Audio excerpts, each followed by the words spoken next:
Moshe Dayan est né au kibboutz d'Egania Aleph, près du lac Kinneret, le 20 mai 1915.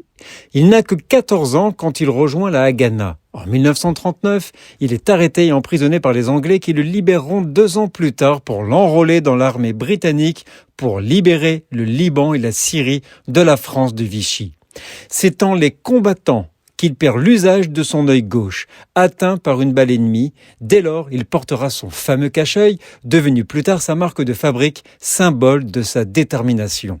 À l'issue de la guerre, il sera décoré par l'armée britannique. En 1948, lors de la guerre d'indépendance d'Israël, il devient une figure légendaire grâce à ses prouesses militaires, lui permettant d'accéder au rang de chef d'état-major de l'armée.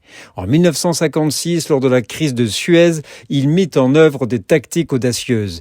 2 ans plus tard, il quitte l'armée et se lance dans une carrière politique. Il rejoint le Parti travailliste et devient ministre de l'Agriculture jusqu'en 1964. Il se forgera une réputation de leader efficace en tant que ministre de la Défense lors de la guerre des 6 jours de 1967. Mais lors de la guerre de Kippour, en 1973, les armées égyptiennes traversèrent le canal de Suez et menèrent une guerre surprise contre Israël, ce qui ébranla la confiance de l'opinion publique israélienne. Le manque de préparation lui a été imputé. Il démissionnera en 1974.